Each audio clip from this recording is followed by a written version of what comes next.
और कोई भी प्रॉपर्टी अगर आपको नोएडा के अंदर लेनी हो, ग्रेटर नोएडा के अंदर लेनी हो, नोएडा एक्सप्रेसवे के अंदर लेनी हो, स्पोर्ट्स सिटी के अंदर लेनी हो, तो आप मुझे कॉल भी कर सकते हैं।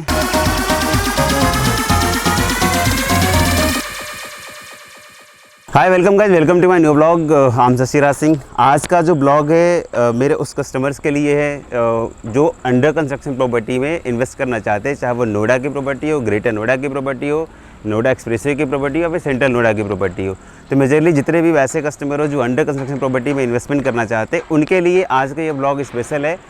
कि अगर वो अंडर कंस्ट्रक्शन प्रॉपर्टी में इन्वेस्टमेंट करते हैं तो उनको किस किस पॉइंट्स पे मेजर फोकस करना चाहिए। वेदर की कुछ वैसे भी कस्टमर्स पूछते हैं कि मुझे नोएडा के अंदर इन्वेस्टमेंट करनी है, तो आप लोकेशन बता दो, कौन सी ऐसी लोकेशन है जो कहीं ना कहीं एप्रिसिएशन के लायक है, जहां पर आज के डेट हमने कोई भी XYZ अमाउंट पुट कर दिया तो कहीं ना कहीं 2 से 3 साल, 4 साल, 5 साल के आसपास में एक अच्छा खासा एप्रिसिएशन उस पर्टिकुलर सेक्टर में या फिर मैंने जो इन्वेस्टमेंट किया उस पर्टिकुलर प्रोजेक्ट में हो सकता है। तो कुछ पॉइंट्स आज मैं डिस्कस करूँगा।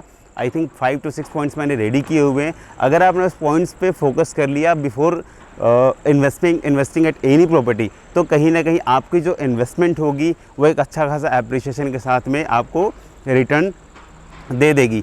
तो इस ब्लॉग को आप ज़रूर देखें। और कोई भी प्रॉपर्टी अगर आपको नोएडा के अंदर लेनी हो, ग्रेटर नोएडा के अंदर लेनी हो, नोएडा एक्सप्रेसवे के अंदर लेनी हो, स्पोर्ट्स सिटी के अंदर लेनी हो, तो आप मुझे कॉल भी कर सकते हैं। लेकिन कॉल करने से पहले आप मेरा ये ब्लॉग ज़रूर देखें। पॉइंट वाइज सारा मैंने एक शॉर्ट डिस्क्रिप्शन मेंशन किया हुआ है। तो अपने पॉइंट्स की बात कर लूँ कि आपको कौन कौन से पॉइंट्स पे ध्यान देना चाहिए before making any investment in property eight Noida, greater Noida, Yamuna expressway locality.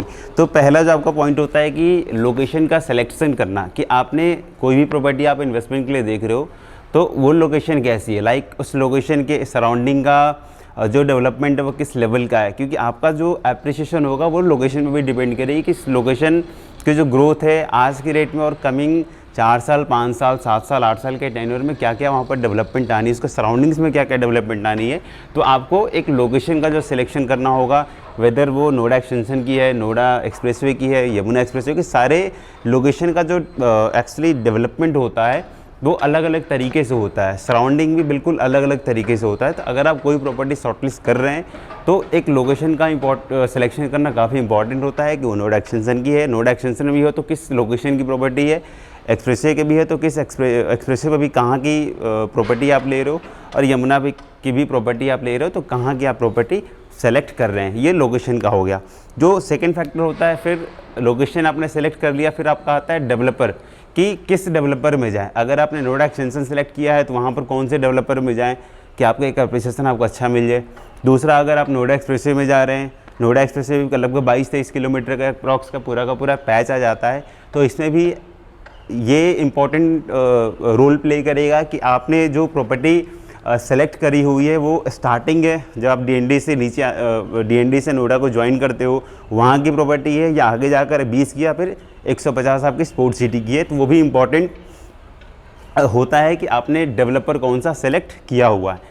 तीसरा आपका रेट्स का होता है कि आपने अगर कोई प्रॉपर्टी शॉर्टलिस्ट करी है तो किस रेट पर आप इन्वेस्टमेंट आज के रेट में कर रहे हो, क्योंकि पूरा का पूरा जो एप्रिसिएशन होगा वो उसके हिसाब से वेरी करेगा। तो रेट्स भी सबसे बड़ा इंपॉर्टेंट होता है कि अगर आपने कोई भी एक अच्छा लोकेशन सेलेक्ट कर लिया, उस लोकेशन के बाद आपको लगता है कि इस रेट्स पे आज के रेट में मैं इन्वेस्टमेंट करूं तो कहीं ना कहीं एप्रिसिएशन आपको अच्छा खासा मिल जाएगा, तो एक वो भी सबसे बड़ा इंपॉर्टेंट होता है before making any investment in property. और ये जो मैं बता रहा हूँ वो दोनों के लिए, चाहे आप रेजिडेंशियल देख रहे हो या फिर आप कमर्शियल देख रहे हो, तो ये जो फैक्टर्स है कहीं ना कहीं आपको नज़र में ज़रूर रखना चाहिए before making any investment in property at this reason.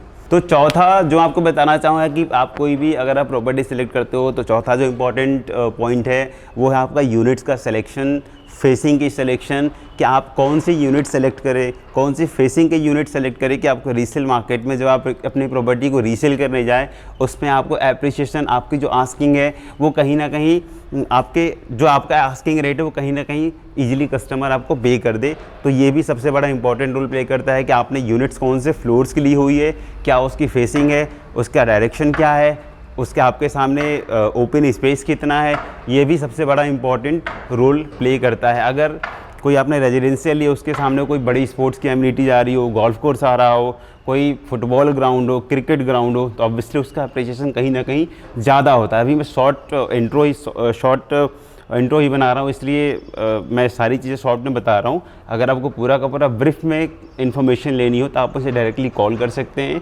I will give you entire information कि क्या क्या चीज़ें देखनी चाहिए before making any investment in property.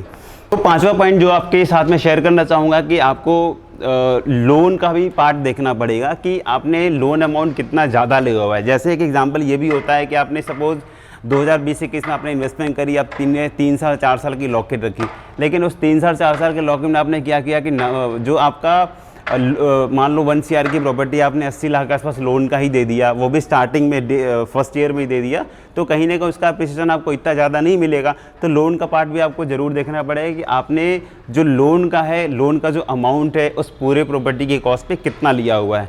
एक चीज़ और है कि आप जितना लोन अमाउंट को मिनिमाइज़ करोगे, अप्रिसिएशन आपको उतना ही ज़्यादा लगेगा। अगर आपने लोन के थ्रू ही पूरी की पूरी प्रॉपर्टी ली है तो ऑब्वियसली जो आपका प्रॉफिट है, जो आपका एप्रिसिएशन है, आपको उतना रियलाइज़ नहीं होगा। तो वैसे बहुत सारे कस्टमर्स का मैं लाइव एग्जांपल भी दे सकता हूं जिन्होंने ये डिसीजन लिया है और उनका एप्रिसिएशन इतना नहीं मिला and last moment they said कि मुझे इतना एप्रिसिएशन प्रॉपर्टी में लगाने का नहीं मिला। लेकिन एक चीज़ उनको पता होना चाहिए कि प्रॉपर्टी में एप्रिसिएशन मिलता है, ये पहले भी होता था, आज भी होता और आगे भी होता रहेगा। लेकिन प्रॉपर्टी का राइट सिलेक्शन, चाहे वो कमर्शियल हो चाहे वो रेजिडेंशियल हो, ये सबसे बड़ा इंपॉर्टेंट रोल प्ले करता है अगर आपने प्रॉपर्टी के जरिए पैसे को प्रॉफिट में कन्वर्ट करना हो तो। छठा, पोजीशन की टाइमिंग भी होती है। अगर आप कोई इन्वेस्टमेंट कर रहे हो तो अगर आपने ये सोचा कि चलो साल भर के अंदर मुझे कोई रिटर्न मिल जाए, आज हमने कोई प्रॉपर्टी ली, साल भर के अंदर उसका पोजीशन होने वाला है तो उसमें आपको रिटर्न मिल जाए, जबकि आपको ये बात हमेशा माइंड में रखनी चाहिए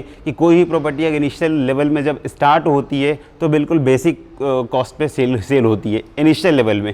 जैसे जैसे प्रॉपर्टी की कंस्ट्रक्शन होती जाती है, लाइक चौथा फ्लोर आ गया, छठा आ गया, 10वां आ गया, 12वां आ गया, 15वां, 20वां, तो धीरे धीरे जो प्रॉपर्टी की कॉस्ट है वो एप्रिशिएट होती रहती है। तो अगर आपने वैसी ही गलती करी कि आपने ऐसे ही प्रॉपर्टी जो बिल्कुल स्ट्रक्चर कंप्लीट है, फिनिशिंग वो चल रही है और आपने उसमें पैसे लगा दी, तो ऑब्वियसली आपको इतना रिटर्न्स नहीं मिलेगा as comparison to those property जिन्होंने इनिशियल लेवल में उस पर्टिकुलर प्रॉपर्टी में इन्वेस्टमेंट करी हो। क्योंकि स्ट्रक्चर कंप्लीशन आते आते और फिनिशिंग होते होते जो आपकी प्रॉपर्टी की वैल्यू है वो मैक्सिमम एप्रिशिएट तब तक हो चुकी होती है। तो ये भी सबसे बड़ा इंपॉर्टेंट रोल प्ले करता है कि आपने पोजीशन की या फिर आपने लॉक इन पीरियड कितने साल का रखा हुआ है। जितना आप शॉर्ट टर्म का लेके चलेंगे बट पोजीशन तक ही होता है, क्योंकि पोजीशन के बाद एक कहीं ना कहीं एक पीक टाइम आता है, एक लोकेशन को एक रेट्स में बंधने में, एक उस पीक टाइम के बाद में उस लोकेशन का जो रेट होता है वो बिल्कुल सेट हो जाता है। जैसे लाइव एग्जांपल आप सेंट्रल नोएडा का देख सकते हैं, 5 से 6,000 6,500 के आसपास में मैक्सिमम वो सेट हो चुका है। एक्सप्रेसवे के बहुत सारे एग्जांपल्स मैं दे सकता हूँ, 150 का भी 2024, 25, 26 तक के रेंज में, 26 तक के 2026 के साल में कहीं ना कहीं उसका भी जो रेट्स है वो बिल्कुल जाके एक जगह पे स्टिक हो जाएगा। पोस्ट डैट उसके एप्रिसिएशन के चांसेस बिल्कुल माइनर ही होंगे। वो भी डिपेंड करेगा कि डेवलपर ने मेंटेनेंस के टर्म्स में क्या क्वालिटीज़ मेंटेन करी हुई है। तो गाइज, अगर आपको मेरी वीडियोज़ पसंद आई हो please like and subscribe my channel. ऐसे ही आर्टिकल के साथ, ऐसे ही इन्फॉर्मेटिव आर्टिकल मैं आपके साथ शेयर करता रहूँगा। तो for any queries you can call me on my number. दोनों नंबर मैंने अपना डिस्क्रिप्शन में शेयर कर दिया है। अगर आप इन्वेस्टमेंट भी देख रहे हो Noida, greater Noida, Yamuna express locality में, तो before investment in any property you can contact me. शायद ऑप्शन में आपको ज़्यादा अच्छा और बेटर दे सकूँ। Thank you, take care.